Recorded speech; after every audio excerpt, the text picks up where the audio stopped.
What's up, everybody? Good evening. Hello. Hello. We have to give a special welcome back to Joe. Hello. Yay. So, Joe, I have to ask you. You left us with a cliffhanger on the last before the show. Oh, that's right. So you've got to explain. I even wrote it down to make sure I ask you about it. So you have to explain the cliffhanger now. Yes, I broke my wrist. I believe that's the cliffhanger you're talking about, right? Yeah, I am. Yes, I after a night of drinking, I was taking a scooter home from a bar, and I pulled the brake too hard going at full speed, flew right over the handlebars, and, you try to catch yourself with your wrist instinctively, and then your wrist just kind of breaks. And now I have to wear a cast for 3 months, 90 days. Ooh. Wow. I chose the best bone to break, honestly. Oh man. Wow. That is bad. What company scooter was it? I think it was a Lime. A Lime? It was either a Lime or a Lift. One of the L's. It was after a night of drinking, Matt. How do you expect me to remember? Come on, man. I don't know, maybe What the color image of was it was it? burned into your brain. And you're like, never again. That's fair. It wasn't a Yeah. Comcast scooter. No, Comcast has hurt me in other Well, no, ways, but Because it worked. it worked. Nice. It didn't stop working as soon as you went to a different area. Oh, goodness. These facts. So, what did I miss while I was gone? How are y'all doing? I don't know. What'd you miss? We took 4th of July week off. Feels like it's been a It while really- since I've seen you guys. Right? Yeah, it's almost More been than 2 yeah. weeks. It's almost been 2 weeks. Because we were here the Monday before, and then that Monday to this Monday, yeah. So it feels like forever. Did you guys do anything Yeah. fun for the 4th? Not really. We kind of hung out and we didn't really do much. So I How played about you guys? Jackbox with some friends. Have you guys played Jackbox yet? So much fun. I've not, but I've heard of it. Oh, it's fantastic. Just a bunch of mini games. If you're familiar with WarioWare, it's kind of like a mix between trivia with some really light WarioWare like games. Well, WarioWare is more like dexterity and I don't know, manipulation of your screen or a controller or something like that. But Jackbox has a weird dating simulator where you're playing as a bunch of monsters. And the way that Jackbox works is that you play on a big screen, like a TV or something like that, and then you answer prompts that get sent to your phone. So you all log into a server. There's a passcode for it. And then the screen displays the main content, and then your phone gives you prompts. And for this particular game I'm talking about, you get a character, and it's some random monster from the monster universe, like a vampire or something like that. And through the course of the game, you're trying to get into dates with the other people that you're playing with, but you don't know who is what monster, and everybody gets a goal that they're trying to achieve. So you could be a vampire, and your goal would be to use a code word in a conversation to infect other people that you're playing with. I think that's one of the objectives for maybe the zombie or a vampire or something like that. But you start trying to get people to want to date you. You want to pair up, and so you want to entice them with, I don't know, random things that you say hey baby, you and I can go on an eating spree because we're both monsters or something like that. And then Jackbox also has a bunch of ridiculous, silly trivia games. And they're 7 games deep now. So there's a ton of content that you can try out if you have basically any console. And it's great for up to between 5 and 7 players, because some of the games can get pretty big. But it sounded like, Tim, you've tried Jackbox. Which Jackbox have you played? I played, I don't remember. It's the one where I don't know the exact name of it, but you draw something and then Oh. yeah, you know what I'm talking about. So there's one where you draw like t-shirts and then the t-shirts like battle each other. Does that sound right? Oh no, I think it's I'm gonna look it up That right now. sounds awesome. But it's So like we play it every single Hmm. Christmas. My dad has a Steam account on a living room computer that's only for Jackbox. That's adorable. um, That's so cute. um, Drawful. I think it's Drawful. Oh, okay. It's Uh, that's on you, like Jackbox 2, so that's older, probably like a cheaper Jackbox. But yeah, go ahead. yeah. You draw. Basically, what happens is everyone starts the game. Everyone draws something, or I'm sorry, no. It gives you a phrase, and you have to draw what that phrase is, and then everyone sees that image on the screen, and then everyone has to guess what the phrase is for that image, and Hmm. then everyone gets to vote which phrase they think is what inspired the drawing.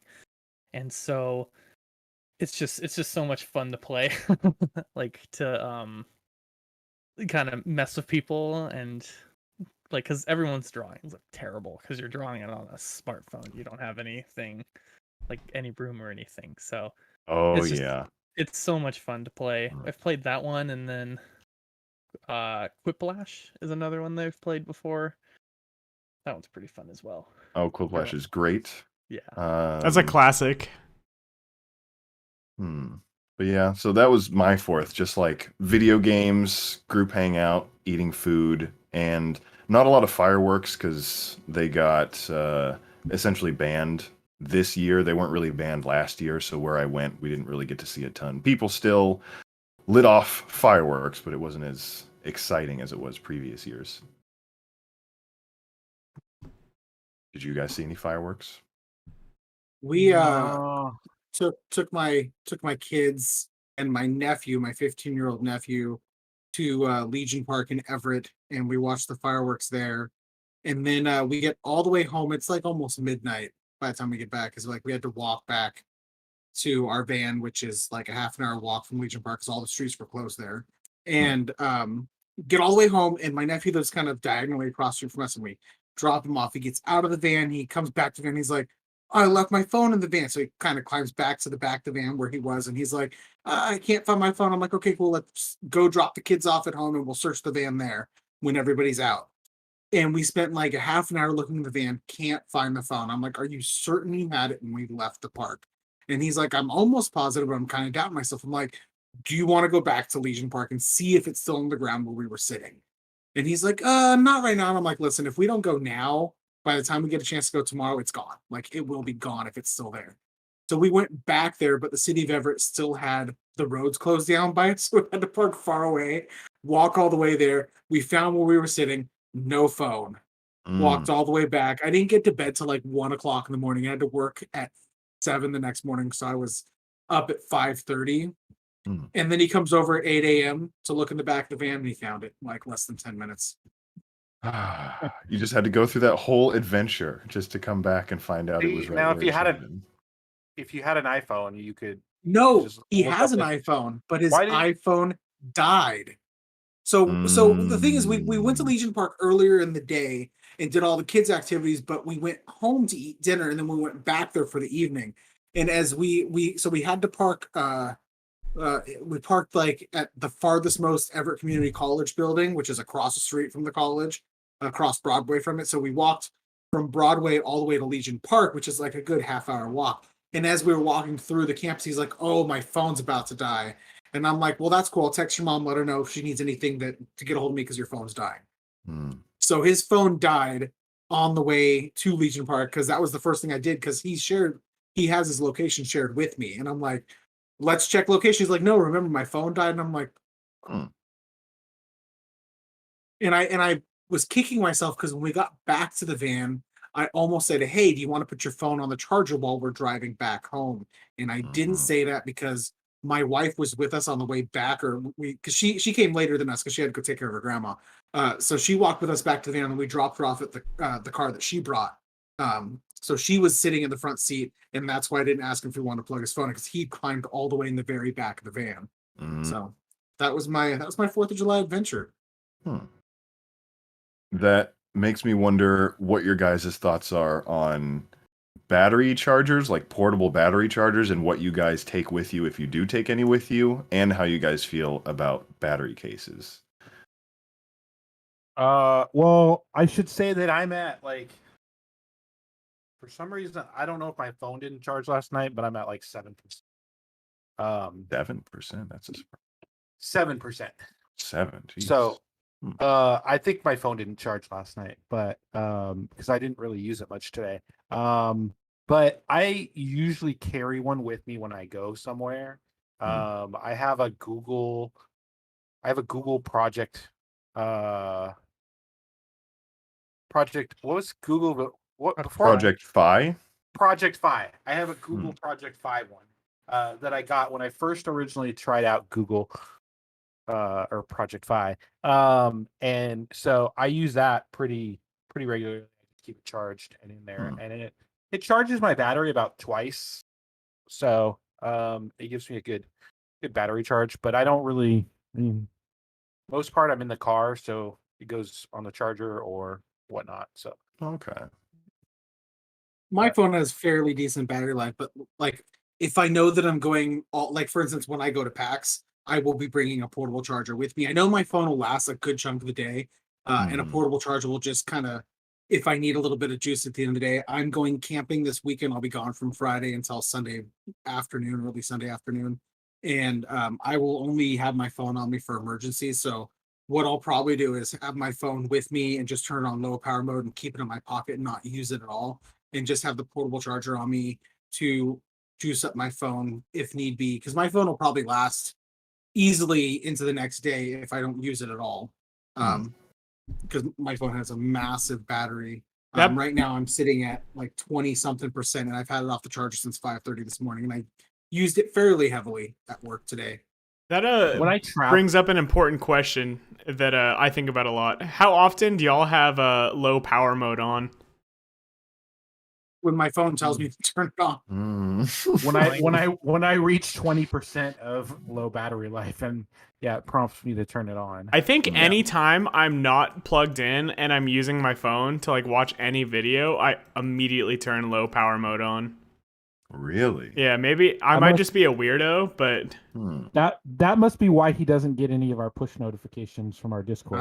No, I got that shit muted. he's like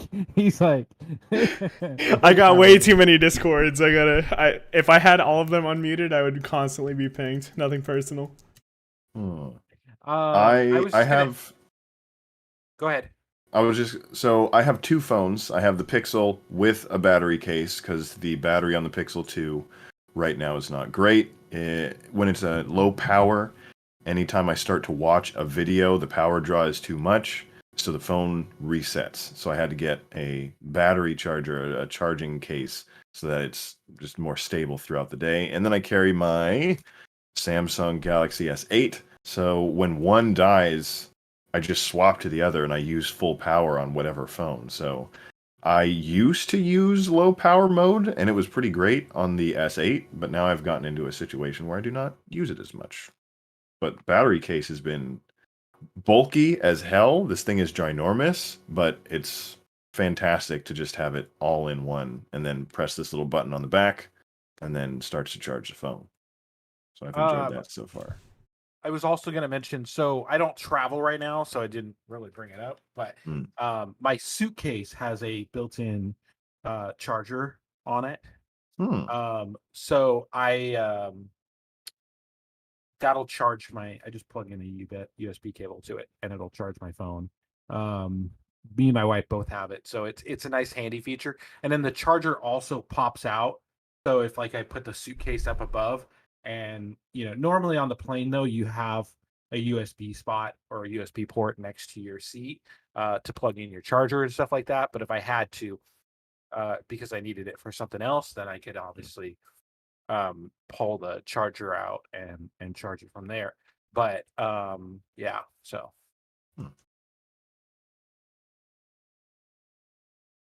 I always look into like extra travel accessories. So I've been looking at those backpacks or those coats that have lots of storage space for all your stuff. And I haven't seen a backpack with a built-in charging pack. I always see ones where you can put your own charging pack in it and then like thread a cable Yeah. through, and it has maybe like a USB pass-through or something like that. How big do you know how big the battery pack is in the case you have? I'm not sure. Let me look. It's an I'd get a away giant suitcase. one. Yeah, it's an away suitcase. Away suitcase. So yeah, it's awaytravel .com, and I have the carry-on size, I think. Suitcase. Oh, okay. These are like really modern looking, kind of sleek Yeah. carry cases. Let me see if I can find the battery.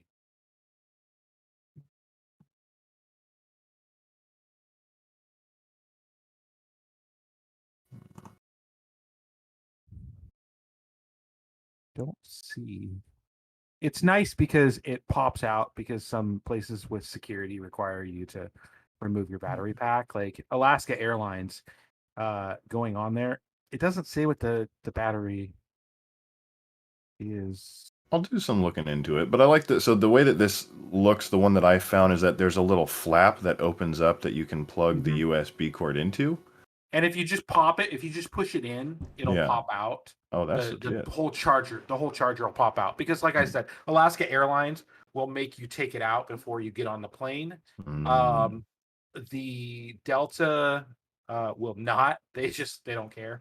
But and it's essentially as soon as I get past the check-on gate, I just drop it back into my suitcase thing. Of course, goes right back in, and it's Yeah. really like they have this little straightforward animation where it's like you just depress it and then it pops out and then you slide it out. Yeah. That's And it's got 2 USB ports on it, which is nice too, so you can charge up to 2 devices on it.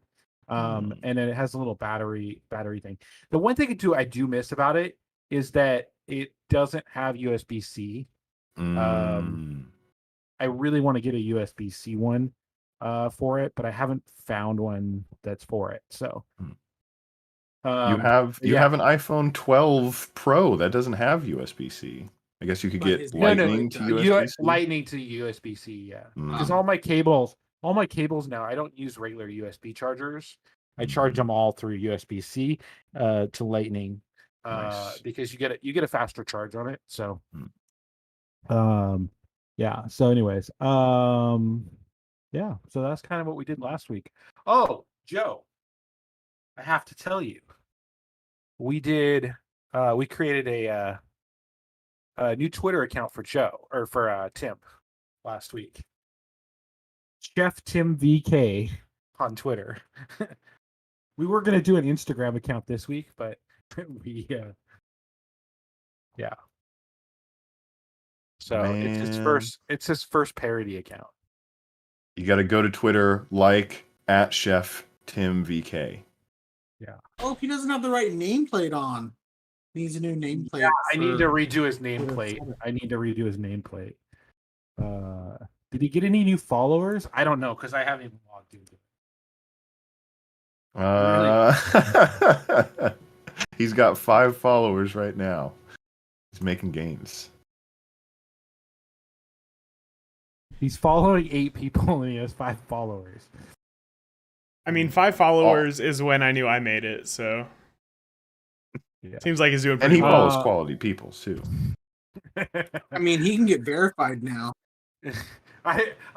Well, there's the option in there to go verify him, and I almost thought about doing it, but then I was like, oh, I can't, because it just says right on it, it's a parody account. I'm like, okay, that wouldn't work. The first verified parody account. We get a contract. Tim, sign the contract. Make it the official Tim. Your official Twitter will be a parody account. That'd be great. I made sure we're following Windows too. We're following Windows. So there's a bit of heat in the followers. You got Tim Cook and Windows in the same following group? Yeah, why am I I don't following know. Tim Cook? Well, 'cause he's a Hey, support any show. friend of mine is a friend of yours. I mean, I understand Cook and Tim are in the same name, but seriously? He's got the syntax mixed up. Yeah, it should be Cook Tim, Yeah, exactly. or it should be Tim Apple. Tim Cook. Yeah. I need to So, see if anyways, Tim- I don't know. I don't even have it on my phone. I don't even know if I remember the password today. Might have to reset. So, but we'll get there. We'll get you an Instagram account next week, and then TikTok account the week after that. Then we'll get. We need How's to. What we need to how's your do. newest video coming? What's that? What's the next was- specialty of Chef Oh, Tim? you have to go. Did you look at the Twitter account? There's unreleased footage Oh. on the Twitter account. I have nothing to say about the next episode at this time. When can we get into That the means it's about to drop, ultra everybody. degenerate stuff? Like, can you make like some boxed mac and cheese or something? Can you make the real delicacies? Oh my Maybe God. some boiled chicken. Oh, I want you to get some of that really cheap ramen and like turn it into like cuisine, like get a fried egg on Yeah. top of it. Hell yeah. Like slice up some meatballs or something, get a little bit of parsley Can't talk laying on yet about top. the What any we future should really do is get a wig, and then put it on one of us, and then we can be Tim and do a mock version of it, creating mac and cheese or something like that. I'm down the for that. level of parody. Oh my God. A parody of a parody. I'll wear the wig. I'll wear like a blonde brown wig, and I'll dye my beard brown. There you go. See, we got this. The question is, where can we get a Cooking with Tim apron? I think Etsy would have that. Custom-made aprons. If Oh, you I could- Google custom apron, there's got to be like 100 things that pop up, right? I think I I mean- can get one on Printify. It'd be nice if the Gooply store had some. Yeah. Say that. Shit, if we Hey, had a hey, Gooply store, that would have been the Go best to the plug. Gooply store. Don't give it away. So there's Don't. I'm actually looking forward to this now. We could get aprons, we could get cutting boards, we can get engraved Cooking with Tim knives. Sequential, of course, we'll number them. Tim, how do you feel about individually signing thousands of elements of merchandise for I don't He I loves don't it. know how I feel about having a knife with my name on it. If we are serializing Cooking with Tim knives, then I better get a signed copy of serial number 69. Oh. 420 We'd have to would sell also be 68 of okay. them first. hey, true, this is a true. family podcast. Well, I don't know what you're talking about. 69 is a family-friendly number. How do you think babies are made? I mean, I was gonna Wow. say that if you count to 100, you're gonna have to come across 69. I'm just saying. Oh, goodness. Well, Well. Hey, another idea. Chef Tim, would you mind showing us how to make cereal? I'm very confused on the whole process. So I'm just What's the order? fan request. if you ask me to, I'm gonna purposely put the milk in before the cereal and make everyone Can you talk lose their about mind. the debate? I need you to discuss the finer points of the debate of whether cereal is a soup while you're making the cereal. We And should then when get you can make cooking- hot dogs, talk about whether the hot dog's a sandwich or not. These are We should- controversial topics that you're bringing on. I don't know about a Noah. hot dog, but I'm pretty confident that cereal is a soup, right? Yeah, I'd agree it's a soup. Is okay. Well, how about this? If a hot dog It's is not totally a sandwich, taco. is it a It's taco? 100% a taco. Mm. It's flour with like condiments and toppings inside. Do you think there's any validity to the argument that the carb in a taco needs to be like either flattened or crisp or something along those lines, which a hot dog bun is not? No, because what if you have like a like like the fluffier like gordita type shell of that you're making like out of a taco. That's a much thicker shell. It You sounds can get like thin hot dog buns. Like we can make this work. It sounds like you're going off Taco Bell standards, and at that point, we have to question beef as well. So things get exponentially more complicated here. Okay, what about a gyro? Is a gyro a taco? No. Yeah, gyro's a taco. Thank you. Gyro's Thank you. definitely a taco. It's the same exact thing. You guys want to hear a controversial idea? Please. Cereal is a salad. Okay. I mean, I'm not give me a against the second. idea. I want to hear the reasoning about it. I've disconnected him. I have the power in this Discord. that is ban-worthy. Oh my god. Wow. Listen to this, okay? Soup what's, is not what a is- salad, dude. What is cereal without milk? Cereal without milk, Green. I could agree that that's a salad of some kind. Okay. Now what Or is, like what is a rice. salad Flavored without rice. dressing? A salad without dressing is still a salad? Bunch of lettuce. No, it's still a salad. A salad with dressing is still a salad, but like a salad drowned in ranch, and like ranch is the main constituent of what you're eating, that's a soup. That's just a plant soup. But So then a soup is a salad. No, I feel like a salad can't be like A salad. mostly liquid. A salad can't be a soup, but a soup can be a I salad. don't know that not I don't know, according that to doesn't Olive feel right. Garden. Oh. It's I mean, soup or you just- salad. Listen, if you're making the argument that once you douse the salad in ranch, that it's equating to putting milk on cereal, but we can equate cereal to being a soup, then you've just That's- equated salad with dressing as a soup. So by much. relation. Okay. These are the things that keep me up at night.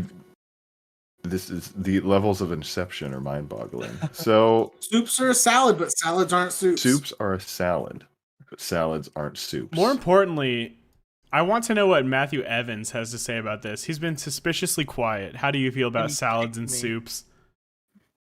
I'm gonna remain silent. I'm not gonna get into the whole thing. I don't want to get banned.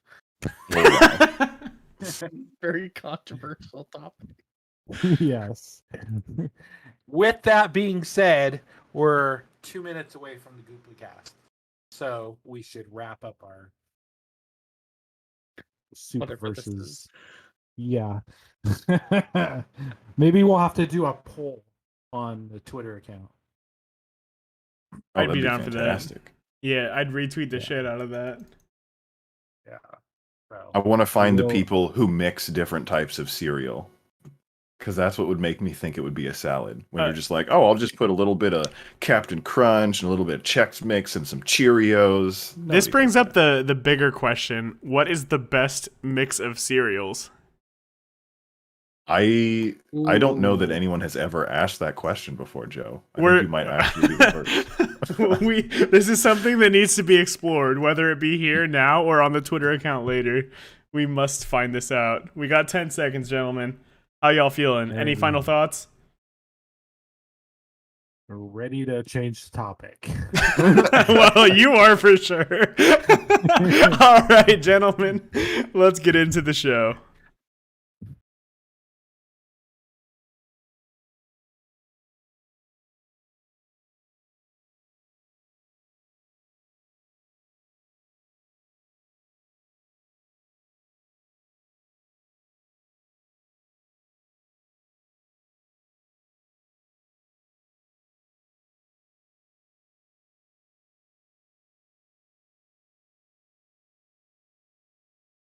Hello, everyone, and welcome back to the Goopplycast. We're live right now on Twitter, Twitch, Facebook, and YouTube. If you can't make our live show, we have an audio-only version. You can find that on all of your favorite Android and iOS podcasting apps. With us tonight is iPhone Jedi Matt Evans. Hey, Matt. Greetings. Also joining us is iMac connoisseur Roy Slapinski. Hey, Roy. Good evening. Also joining us is host of Cooking with Tim, Chef Tim Van Claveren. Hey, Tim. Hello. Also, our director tonight is Joe Meacham. Welcome, Joe. Hello. So, tonight we will be discussing space and The final frontier. The final, yes. Battle Which of Billionaires. Billionaires Whoa. go on a bold new journey. billionaires only. Billionaire. It's the Billionaires Club up there. The Battle of the Billionaires. Is it a new journey? For them, it is. Yeah, I mean, I guess that's true. It's one of the few things they haven't been able to spend money on before, I guess. they want to be the first one to own a piece of space. That's Man. what it's all about. I want to be one of the first ones to own a piece of space. I'll buy a random planet in the middle of nowhere in some no-name galaxy for like $1. Or 10 or 100. I'd pay $100 for a planet, give it to my kids, and then like millions of generations from now, they just have a whole planet. Let's go. Yeah, this is Matt. You're honestly sounding like one of the pioneers of cryptocurrency. Like, yeah, I'll buy a Bitcoin. My kids can have it later. You don't know how right you are because I've been like studying cryptocurrency for the past 2 weeks. So It's not worth I probably it. have it on the brain. I did that shit 3 years ago. It's not worth. I feel you, man. I feel you. I hear you. You are heard. Matt, you were interested in what was going on with, what was it, Virgin Galactic specifically? They had like Yeah. a launch this weekend, I believe. Yeah, so they did their launch last weekend or last Sunday, this last weekend. And it was successful. They went up above. I was more interested about the design because we've been to space. That's obviously we've been to space. But this looked like a whole new type of design for a ship wide. The ship basically, or the aircraft basically had two wings, or basically two ships or airplanes that were kind of combined together, and then inside the center of it was the spaceship, and that basically took them up to an altitude, a certain altitude, and then when they reached that altitude, they released the spaceship, and the spaceship, free fell for about 10-15 seconds, and then the engine engaged, and then took off up to outer space. So it was a different design, and that's what I was most interesting about. I'm also kind of interested to see the capsule. I think The we've Blue done Origin capsules. capsule? Yeah, which is coming up, but I think that's still, again, I think it was the design that was different from it. Yeah, like the design was really, really interesting. Like looking at this giant like bird of a ship, airplane, docked with a spaceship, it kind of hooks in underneath, and both this combined mothership unit like flies up, like you said, like 50,000 feet in the air or something, and then launches a rocket from like near space into space. It was And then a lot. the other thing too is it like generates wings, or I don't know how the wings really worked because I didn't really see, but it basically it lands on the same runway that it took off from, which I just thought was interesting too, because again, it's going to be reusable into another one. So, and I think that, I mean, that's good that we're making reusable spacecrafts instead of spending all this money to build one to take off and then land in the Pacific Ocean or whatever it does when it comes back. But it was very interesting. I didn't realize that they were only going to be up there for like a few minutes. Mhm. before they come down. Like that just I mean, I think like round trip is like 50 minutes, and they get a handful Yeah. of minutes like to experience weightlessness. yeah, they were up Um, there for like 2 minutes. So they had 2 minutes of weightlessness. And they got to look out the windows and basically see our planet, the shape that it's in. Um and yeah, so I think it was definitely um an interesting experience, and I look forward to seeing the capsule, um, design and how that's going to launch. I'm not too excited about the billionaires that are going to space because, again, I don't think in any of our lifetime we'll be able to afford to go. Even if you drop it down to $50,000, like, I mean, that's a lot of money. Like, that's I a mean, down payment on a house.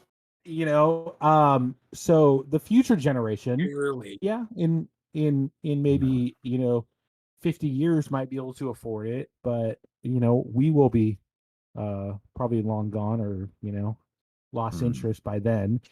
So it'd be interesting to see kind of where it goes. I just wish it was more reasonable afforded, um for cool people like As And it us. that's as it becomes more popular, I think it's going to go down in price as it becomes more feasible and Again, but not in our lifetime, Tim. it could. I mean, What other companies are may going to pick this up? This is not like a software yeah, development where immediately a bunch of yeah. other people can do it, right? I'll You're see not you you're guys not gonna in have five years. Alaska Airlines flying to outer space. It's gonna be these specialty retail or these specialty airlines or whatever they're gonna call them, mm, spacecrafts. That are gonna go up there, and it's literally gonna be probably 50 years from now before it drops in price. Like, I mean, it's it you know they Virgin uh is already scheduled to go again. They have 3 more test flights, I think, and then they've already been approved by the FAA um, to do non to do commercial flights. mm. So they can sell the tickets now, and they can start getting people on the wait list. But again, it's not going to be anytime soon for us. It's going to be like Disneyland, where it was super expensive at the beginning, Mm. and could be 50 years from now before, you know, we're I'm just allowed. Listen, I'm for, just picturing. What are you thinking, Tim? I'm just saying that I for side note, I'm just picturing right now Futurama, in one of the first episodes where they go to the moon, and it's like an amusement park. And, and like Fry's like blown away. That's the moon. Everyone else is like, it's the moon. so it sounds like Virgin Galactic, first of all, stole this idea of having their space plane detached from regular plane from Fast Nine, because I mean Wow. they did this in Fast Nine. I'm just saying, you strap some booster rockets onto a car, they Wow. went into space. Clutch I wish I was reference. making that up. On That is Oh. literally a scene. Before we move too far past Listen, if they that, could do it in the movies, I mean, yeah. seal the windows up, good to go. Before we move too far We past can that, do one this. of the Strap most some rockets. one of the most inspirational things I was ever told in my high school career was that reality is inspired by fiction.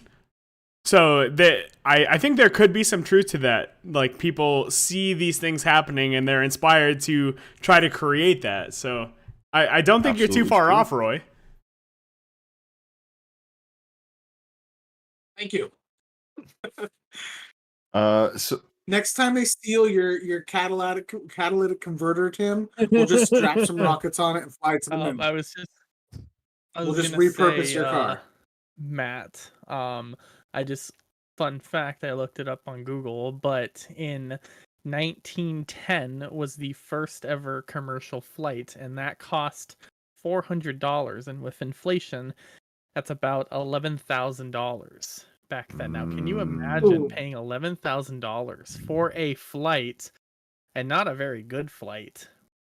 So, Not a very long flight. exactly. So, in conclusion, we will be going to space in 5 years from now, and I will I see you I, guys. I you want to bet? You want to bet?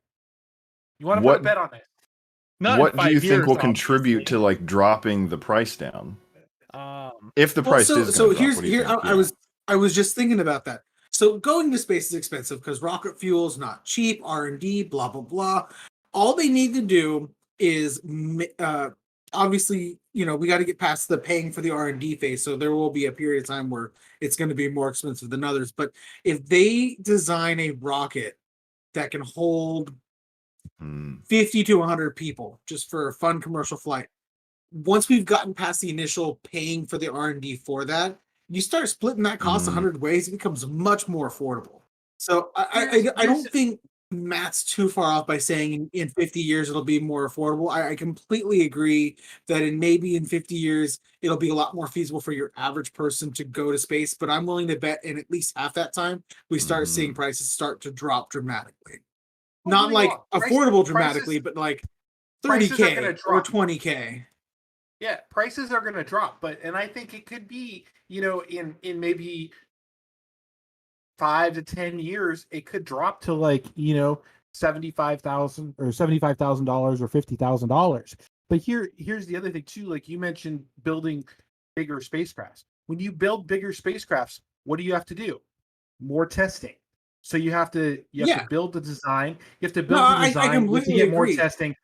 And that's going to take time. And this is a new like, I mean, the FAA isn't just going to approve everything. You're going to have more timeline out there.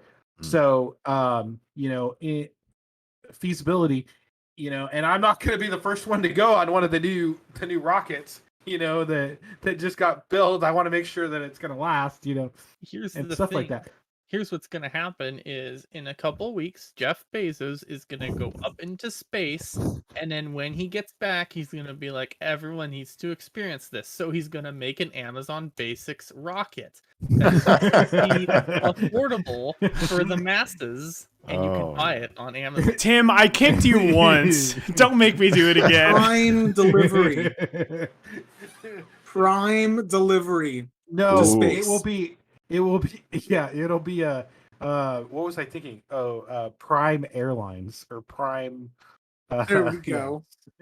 No, And the smile's mean, gonna have the rocket ship instead of the arrow. Ooh. I will take anybody's bet 5 to 10 years from now. It will drop in price, but it will still not be anywhere close to what we will be able to afford.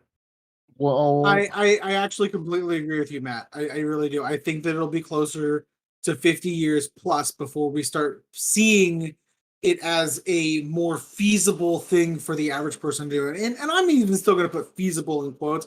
It's going to be like one of the things where it's like, you know, oh, we'll save up for Disney for a few years and then we'll go to Disneyland. You know, it'll be like one of those, like, you save up for 5 years and then you can afford your 3-minute space flight.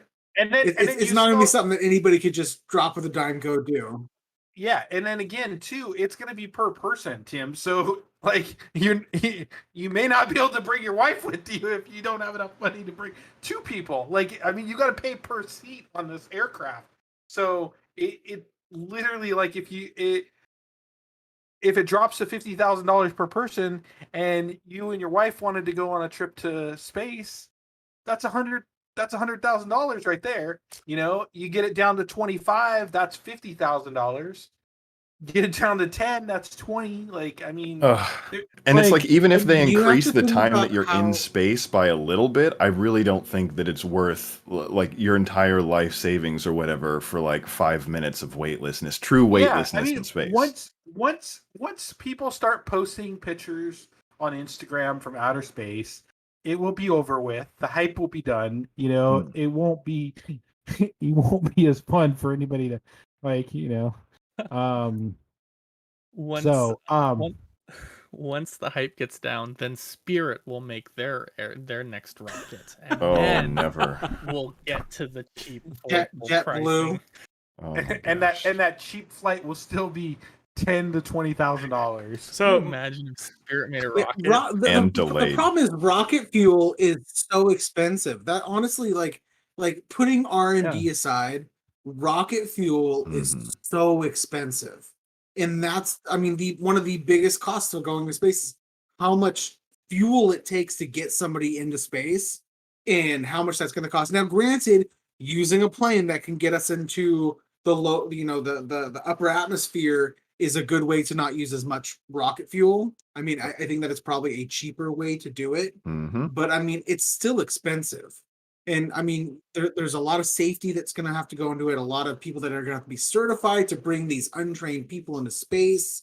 I mean, like I said, I agree with Matt. I think that it's going to be a long time before you can see the average One of the Joe go to space. One of the interesting things So shout out about that, to you, like, Joe. whole how are we going to get to space and how is the costs going to work out for people and for the companies, like Virgin Galactic seems like they're pretty much just focusing on luxury, right? Like getting people the experience of weightlessness in space. But it sounds like Blue Origin and SpaceX are more trying to build like freight lines and shrink the gap between Earth and space to enable business and exploration and traveling and like working in space.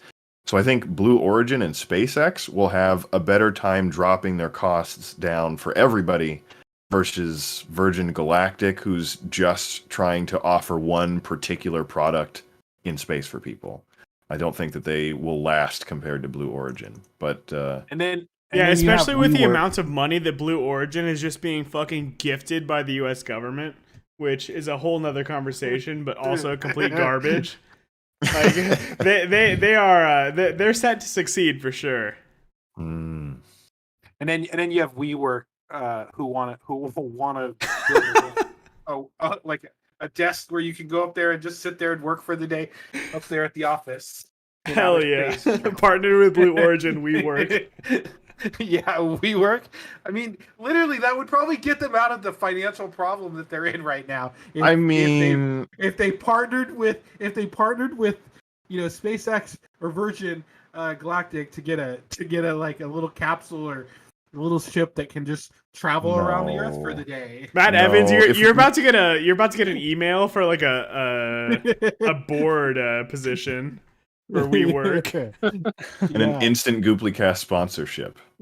Yeah, they can definitely be a sponsor here. I would definitely. But in all seriousness, so I think we should kind of shift to what this means for the future, because we've been to space. This is like the first, it's going to be the first, commercial flights to space. What does this mean for the future? Are we going to travel to the moon? Are we going to start making, people Mars. or Mars? So we all know that competition breeds innovation. So instead of just having the civilian space agencies around the world, which are just going to do whatever, however the government's okay with, you now have these private businesses, whether they're contracted by the government, like SpaceX obviously is getting government contracts, Blue Origins, so on and so on. You now have these private companies that are going to compete that can invest a little bit deeper than the U.S. government necessarily can, because the U.S. government, has their budgets that got to get passed by Congress, and there's a lot more red tape with the government expenses. And I think that innovation is going to help us get to Mars faster than if it was just NASA, footing the bill and innovating to get us there. That's nothing but good. Nothing but good can come from this. Yeah. So that's Mostly what, nothing but good. That's one good point that you made. Innovation, because innovation, like the iPhone and like the Pixel phones, they're better because they have competition. And being like the SpaceX and Blue Origin and Virgin Galactic, they're in competition with each other. They're having kind of a friendly thing, because they were so close to launch, and one billionaire did it before the other. But competition, and that's what it's all about. And I think that the billionaires have the money to do that. So I'm all for trying to see if we can get people to space. If you can, build a hotel on Mars or whatever, and we start sending people there, and you experience it. But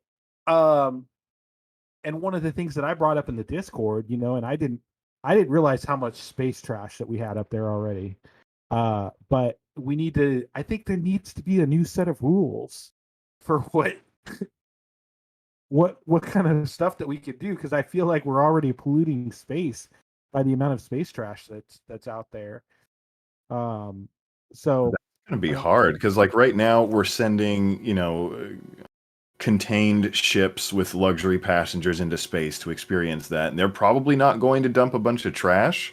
And I feel like humanity, or maybe the US government or whatever, is just bad at coming up with rules of engagement for problems that we know we're going to have, but we just wait until they're bad before we do anything But about it. if we start sending regular trips to Mars or to the moon or wherever we go, Mhm. like, what are we gonna do with all the trash that we bring up there? Like, I mean, we just can't leave it on. I mean, what are we doing with the trash that we're creating on our own soil? Well, again, that's the same thing. Yeah. It's the same thing. But I worry about, especially with everything kind of going on now, and the heat wave around the Pacific Oh, Northwest and all that. Mars is Like, effed. We're gonna ruin yeah, that planet quick. Like That's this planet and that planet It's are gone. Just forget optimistic about to them. think that we are going to get there.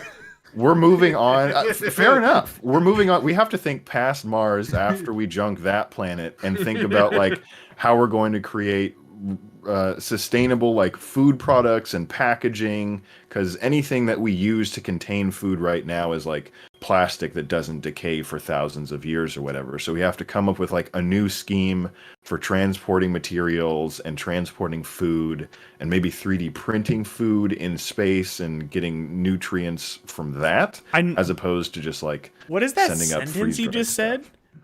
3D What? printing food? That's like, those are words that I never expected to hear strung together. That's wild. Singapore is 3D printing food for retirement homes Are right now, they? so they can get the right amount of nutrients Wow. for the people that are working there. Singapore is just fantastic in general. They're like way ahead, Yeah. but in that particular area, they're 3D printing food, and they're supporting like vertical gardening. Is that what it's called? Vertical gardening, where you like grow Yes. inside of a building or whatever. Vertical farming, that's what it's called. So being able to farm food in more contained spaces with more control would help for, any kind of extraplanetary exploration, because you won't have to have natural soil or any of that stuff. And you won't have to thrive off potatoes like Matt Damon did in The Martian. We can do a little bit more than that. Yo, that movie slaps, though. Oh yeah. It's a good-ass movie. I'm not saying I didn't like So, it. I'm just saying we have options. and this opens up the door to like the future too, I think, and innovation too, as well as like where we're going to go, because you already said, space travel could become the future eventually. What's out there in the universe? Are we going to travel to space, and what's the first company that's going to build a spaceship that can travel further than, there. It might not be SpaceX. It might not be Blue Origin 10 or 15 years from now. It could be Alibaba or something like that gets into the space race game, or some startup from Russia or some other country or Sure. something like that. The United Federation of Planets. Ooh, I don't know if we got a good enough role on this Earth for that, but I'm hoping so. I agree. I agree with what you said, Matt, about this opens up a lot more innovation, because but years ago, sending something to space like a satellite used to be a lot of work and a lot more expensive than it is now. But because of SpaceX and what they've done for the last several years, working on reusable rockets, you can actually go onto SpaceX's website and go to their rideshare page, and you can actually fill out the information, and you can send. It'll give you an estimate of how much it costs to send your satellites or whatever you want to space, because they already send regular rockets out to space. In fact, if you go and check out their YouTube channel, they constantly are live streaming all of their missions, and they're always clients that are deploying satellites. Like, I think there was one time, I'm trying to think, I don't remember, what was it, Russia? I don't remember. Another country that didn't have, they used SpaceX to send out satellites, and And so they constantly are live streaming. You can always book stuff. Like I'm looking at their list of available flights right now, and you can actually pick how much space you need on aboard their ship, and they'll deploy it for you in a location that you decide. How much of that do Yeah, you think so I is like just- a sales or advertising for SpaceX and not actually the process of sending something up? I bet they take a 20% cut. I just put in like the earliest date, which was 11/21. I put in 250 kilograms. And it's $1.25 million. Is the Damn. estimated. Is the Change. estimated. But Oh, it's 1.25 funny. kilograms. No, 250 kilograms. Oh, 250. Okay. 1.25 million. How much that is that in Americanese? That's 500 pounds. 250 kilograms is 550 pounds. So, and then it gives you like an available port list and all that when you do it. It's funny though, they call it the rideshare program. I don't know if you mentioned that, Tim, but I just thought it's like Uber to space. I mean, it's clever for them because they want to do a Tesla rideshare thing eventually. They're just going to be the whole automated rocket car company. And Elon Musk was at the Virgin Galactic launch over the weekend as well. So he was definitely taking notes too. But I just thought about this. I guess we should send our own Gooply satellite. Oh, forget beaming ditch content Comcast directly. Ditch Comcast altogether. Powered by the Gooply satellite. Anything to ditch Comcast. Well, I mean, we have that much money in the bank to send this satellite up there. I mean, we have that millions of dollars. Why aren't we going to We space? might as well do it. Then why aren't we on this next SpaceX trip, Roy? If we have the money, like you tell you know me. Those YouTube videos where they ship themselves somewhere, like it's like I just shipped myself to this person's house, and it's like they live in a box for like 3 days or something. Can we do that with SpaceX? Be like, probably get a small shipping container, seal it, and then have everything we need in there. I'm in space. I don't know how we get back, but figure that out. Let me know how that works, Tim. Hey, you know how you're in a swimming pool and you just swim? You could do that in space towards the atmosphere. Oh, it even goes up more because you still have to pay for everything else, and then you have to pay for the fuel, and then you have to get insurance. The insurance. Hold up, time out. That price just secures you a spot on the ship. It doesn't pay for anything else. No, it just secures your satellite. That's all. That's what it costs to get your satellite there. The maximum insurance you could do is $2 million. This is starting to sound like an ambulance ride. I did. Yes. I did 200. I did $200,000 of insurance, and that's $10,000 right there. And then you have to pay for the electric connectivity to the launch pad, the separation system. I just did the cheapest separation system, and that was $230,000. The port adapter. I just did again the smallest one, $15,000. Elon, what are you doing? Yeah, I mean there's so much add-ons here. And then you put in your contact information, and then the point of contact. Do they charge you that? Do they charge you $10 an email? Oh, they don't. But then you have to put in your payment information. So for this one, which was $1.5 million, do they take American Express? $1.5 million. You have to put in your credit card information, which is for $5,000, which is due today and not refundable. And then you can do an installment plan for schedules.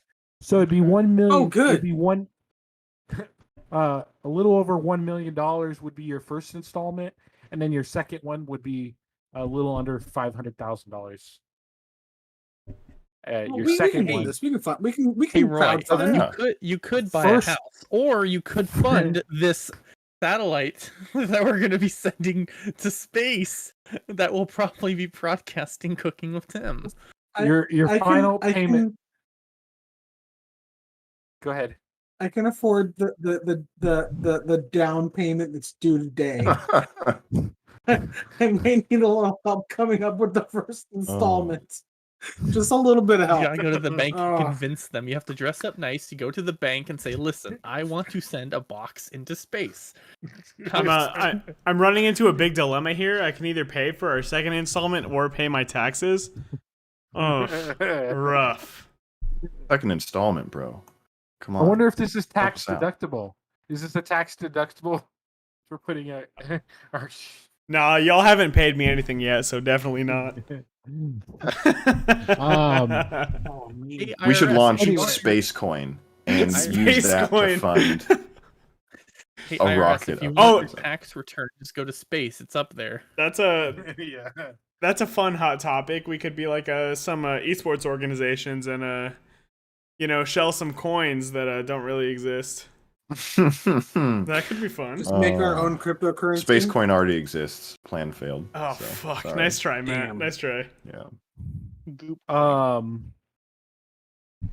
then Bitcoin. also the future is the future too of are we alone in the space?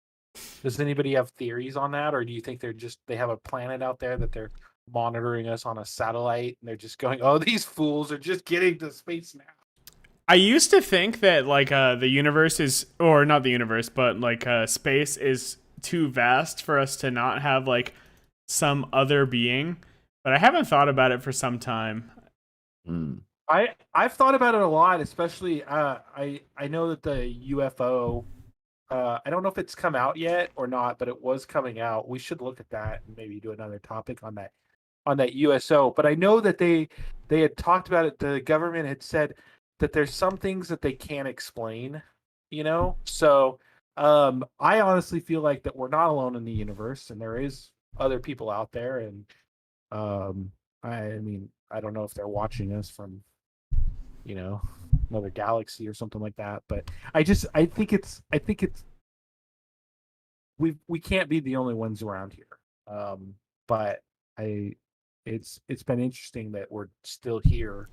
And it kind of goes to the whole thing too, like Star Trek, and I'm not saying Star Trek is like real or anything, but like it's just like it's a different thing, like do they have rules, that they don't engage with people, or stuff like that? Like we could be one of those planets that they're observing hidden somewhere, but not interacting with us and just kind of waiting for us to figure it out. The prime directive, basically. The prime directive, and the fact that we exist, and I'm just gonna, our species specifically, human beings, the fact that we exist is a pretty big mathematical improbability. The fact that life exists on this planet and the conditions were just right to breed life is a mathematical improbability. I'm not naive enough to say that could not happen elsewhere in the universe, but knowing how old the universe is and saying that mathematical improbability is happening at the same time that our mathematical improbability is happening is a pretty, I mean, those are not odds that I would be willing to bet on. I'd be willing to bet that there is some sort of extraterrestrial life out there, but whether or not they've died off centuries or millions or billions of years ago, or they've yet to happen, I think is probably the more likely conversation of whether or not they exist at the same time as us. I would also like to know Go what those odds are before I because you present a very convincing argument, but you say that odds are that they do not exist at the same time as we do. But I would still like to see those numbers before I conclusively form an opinion on it. I don't have any hard. Yeah. Are you familiar with Carl Sagan? I believe it was the Yoshi's Island speedrunner.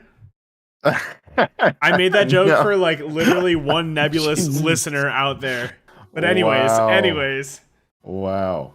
Fantastic. Carl Sagan was an astronomer, and I believe it was him that came up with a hypothesis about how likely it would be for a civilization to even get to a point where they have advanced enough technology where they could travel the galaxy and observe other planets and stuff. And if I'm remembering correctly, a lot of it hinged on the fact that like the civilization had the building blocks for becoming that futuristic civilization. They survived themselves, like they didn't kill each other off down to some kind of like extinction level, either by war or by like nuclear catastrophe or something like that, or playing with, you know, physics and the fabrics of reality or whatever, and eliminating themselves that way. So like, not only do you have all the pitfalls that could befall a civilization up to becoming spacefaring and space competent, but you also have the amount of distance and time it would take for them to even get to us or to other habitable or habited worlds. I believe it was Carl Sagan who looked into that. So he's a cool guy to look into if you're curious about space travel. And One of the OGs, honestly. Mm-hmm. Absolutely. And I personally think that somewhere outside of the simulation nest that we live in, probably some organic life somewhere. The other thing too, like, is to know that like because like Roy said too, like about the fact that we might not exist at the same time, but we're not the first inhabitants to this planet either. Dinosaurs lived like 66 Well, that goes to million, speak to that. 62 Rawr. million. Yeah, but like, you know, so there could be other planets out there, I feel like, too, at the same time that us are out there, you know, because again, we weren't the first planets here. There could be another planet out there where dinosaurs live, or, you know, some other type of, you know, animal and stuff like that. You know, so it's just, it's interesting, you know, to see all the theories around. Have you ever looked at when they put the whole history of the Earth into what it would look like if it was in a single calendar year? Like humans exist. Like look it up. It's pretty cool. Basically, humans exist like in the last half of the last minute before midnight on New Year's Eve. And we're talking like seconds before the stroke of midnight is where we exist as humans, the human race.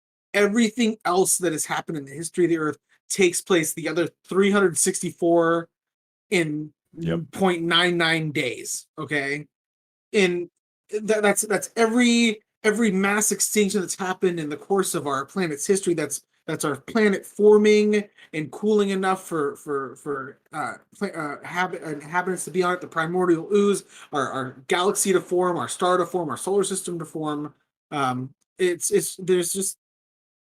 There's such a large chunk of time when you put it on a relative scale that you can think about. And I think thinking about it in the course of a year is probably the easiest way to try to wrap your head around how large of a history our planet has. And that's just our planet. That's not any other planet in the universe that has existed, which there are countless many out there. I mean, there's countless galaxies. Like, we just don't know how many there are out there. And I have a hard time thinking that there could be another planet with a civilization, especially a civilization that has advanced a civilization enough to be spacefaring, to exist at the same time as us. I just my linear brain cannot wrap itself around the idea that it's possible or even probable that they could be existing at the same time as us. But like I said, I'm not naive enough to say that it's not possible or that there's not life out there. That's all I had to say. And I agree with you on that too. I mean, there could be, I mean, we don't know how big the universe is. You know, so it just, yeah, I mean, it's interesting. And which is another thing too, like, I've been really interested about the Mars trip, because was there life on Mars before? We don't believe there's life on Mars now. We don't have any indication that there's life on Mars now or anything, but you know, was there life on Mars before? And you know, I mean, that's the ultimate goal we're trying to figure out with the rovers and all that, you know, that we're sending up there. So is there some kind of history that happened up there? One of the hypotheses, something that I heard, was that Mars might have had life, and then it got hit by something, destroyed all life on Mars, but sent some fraction of whatever life existed on Mars into Earth, and that wound up being what we are. So we could have started as some kind of life form or bacteria on Mars or something like that, and then got cast to Earth in some kind of space event. So it's Yeah. How much I mean, mayhem do you think that would cause if that came out to be true? Oh, it'd be delicious mayhem. Be the right kind of mayhem. Oh, I was right on. I love that. I love that conspiracy theory. Dinosaurs lived 66 million years ago. I was right. What did you say, Roy? I didn't catch that. I was saying I actually, as much as I don't actually buy into that theory, I do love that theory that we started our life on Mars and we basically trashed that planet so badly that we had to come to Earth, and obviously that's lost in history, and here we are doing it again, thinking like, hey, let's go to this other planet and let's terraform it and live there. We're just going to keep bouncing back and forth. We live long enough to see ourselves become the villain of the planet, and then we just move on. Yes. Essentially, we're gonna destroy this planet, and then we're gonna find out the ability that we're ship ourselves to Mars again. Oh yeah. Yeah. It haunts me Don't forget that we might not have gotten a good enough role to have like enough materials on our planet to make the mistakes of deep space travel and then get deep space travel. Like we might have enough material for like a couple of tries, fail at those, and then never be able to do it again. That scares me probably the most. I hope we have enough of whatever resource we wind up needing to create or harvest or whatever, either on our planet or local in our star system, in order to do like deep space travel of some kind. Because I would hate if we effed it up for future generations. Yeah. getting to Mars is the first step. I mean, it really is the first step. If we can make it out of our planet and actually set up a colony, even if it's setting up a colony on the moon, once we can start branching out as a species outside of our terrestrial home, I have much better hopes for the future of the human race. Because like you said, one of your biggest fears is that we'll never get to that point. I'm completely with you. If we haven't gotten to the point where we can colonize somewhere else by the time that our sun's ready to swallow up our Earth, we kind of deserve it. I think, a fair amount of time. The space has given us a fair amount of time to get our shit together. So I hope we can make it work. What would make you guys comfortable I guess this is really two questions. What would make you feel comfortable that we could handle local space travel or colonization? That's the first question. The second question is, let's say you are going, or no, would you be comfortable with cryogenic sleep? That's the second question.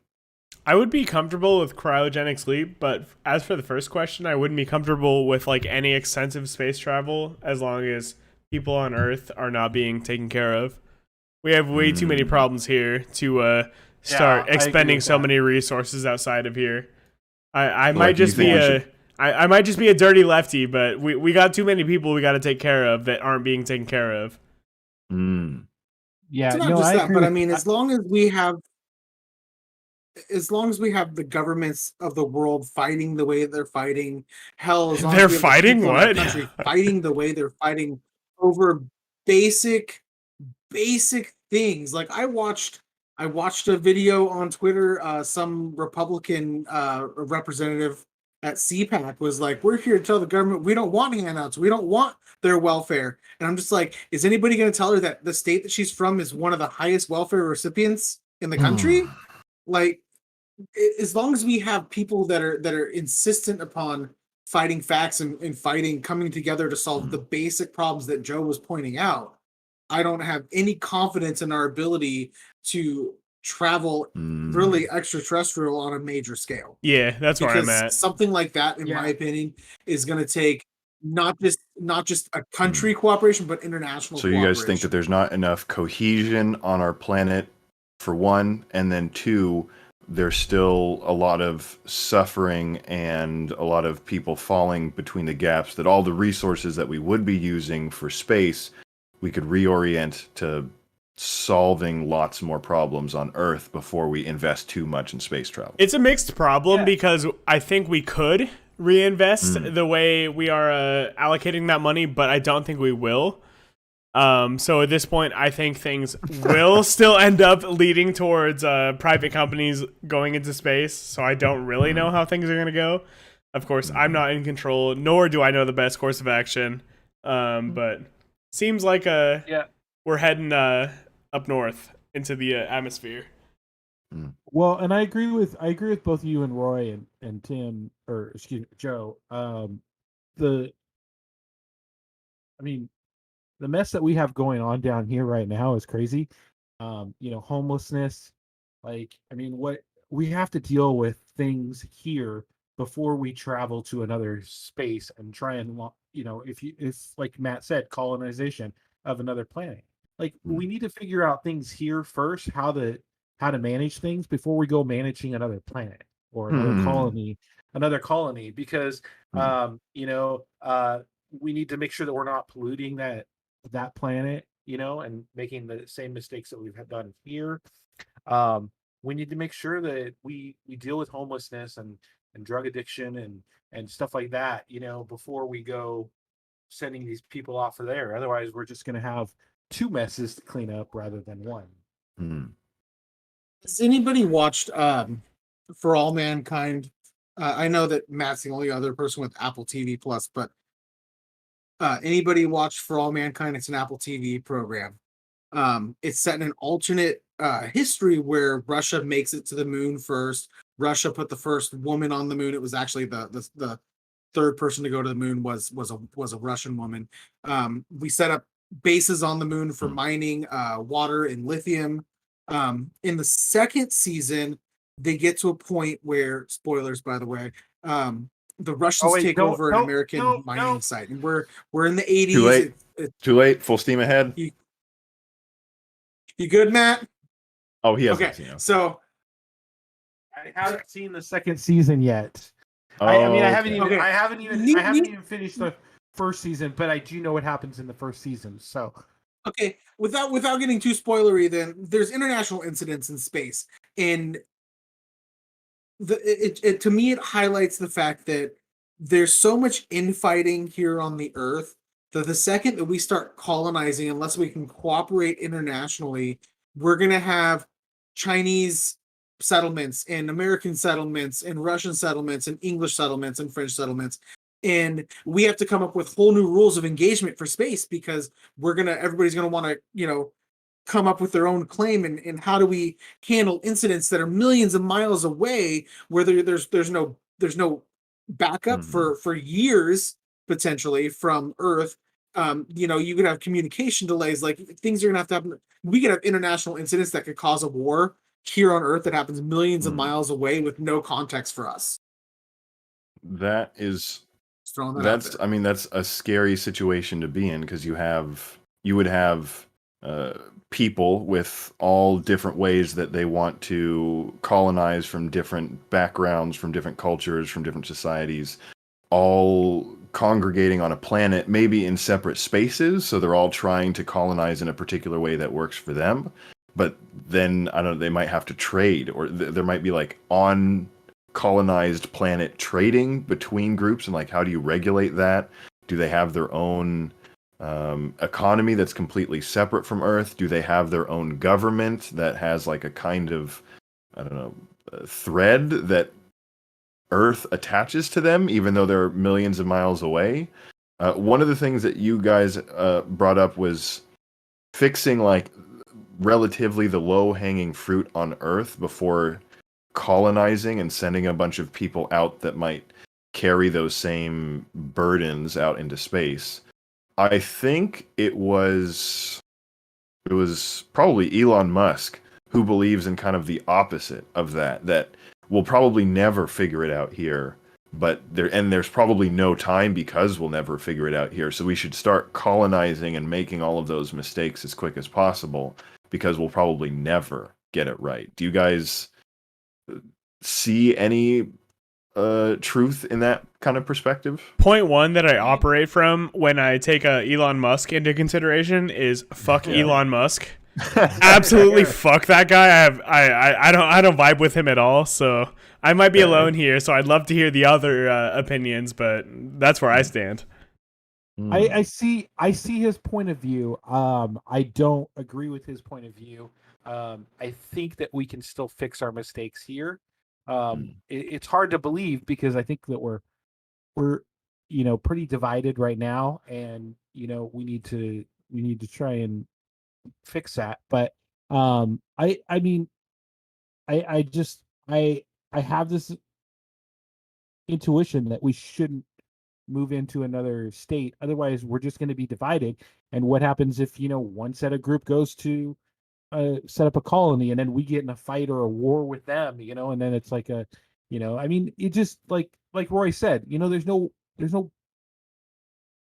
like mainstream communication to that galaxy or that area, and we don't know what challenges we're going to have when we colonize on another planet. What happens if there's some type of disease on that planet that infects everybody, and stuff like that, and we need the help of planet Earth to help us with this, and or vice versa. What happens if we send all the scientists there? We don't have scientists for here, and there's something, we have another COVID-19 or outbreak or something like that. At the same time, I feel like,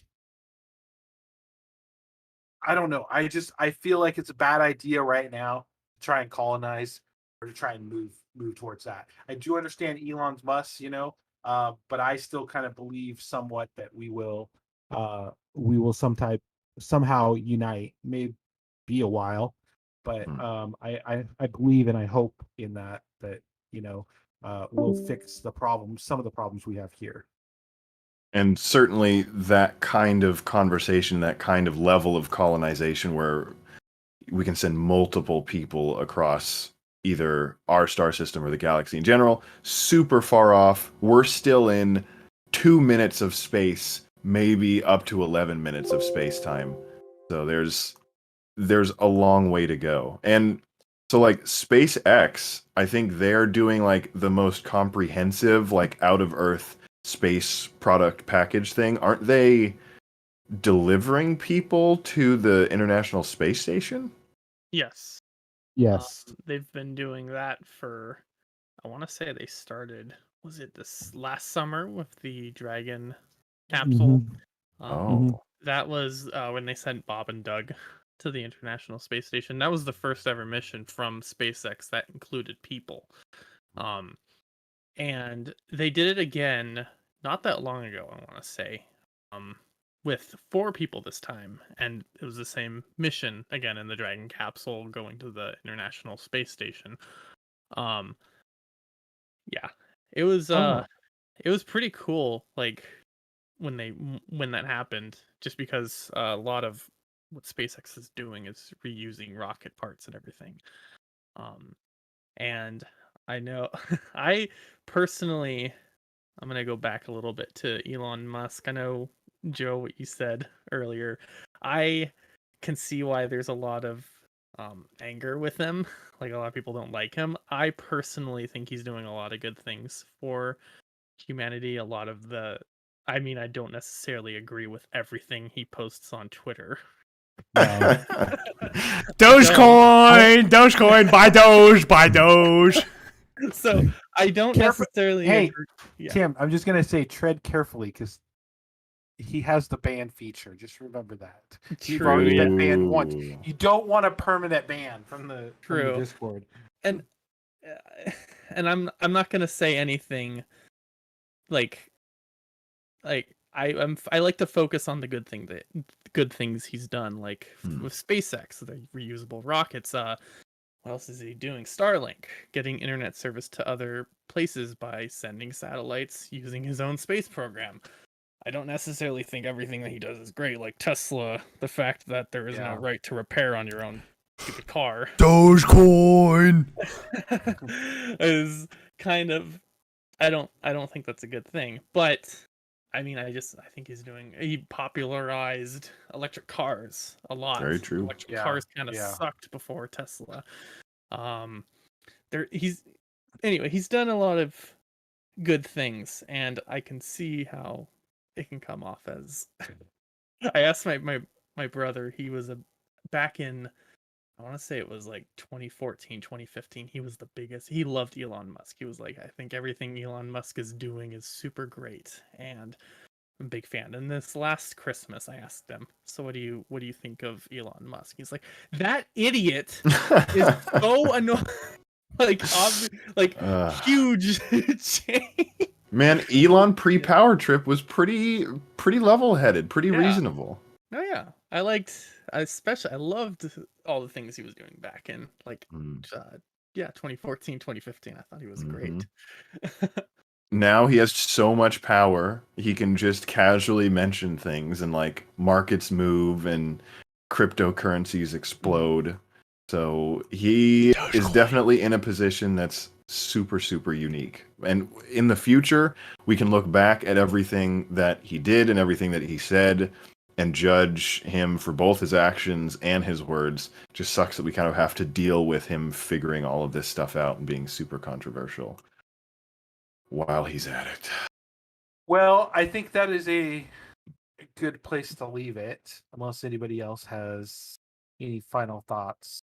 I mean, I think this went a lot of different ways than the way I thought it was going to, but it was always good conversation. Yeah, I'm a huge fan of space travel, and I'm a huge fan of just seeing how things go. I understand there's a lot of things going on Earth that are bad right now, and but a lot of I don't want to. A lot of innovation going on. Yeah, in space world. I like looking up and seeing what's going on with space. That's ultimately for me. I don't know about you guys, but that's a lot of the times what gets me excited about things that are going on is space. And I'm with you, Tim. So I'm excited. I'm excited for this, and I'm excited for next week when Jeff Bezos does his capsule launch. Yeah. And I hope that I absolutely hope that it's successful.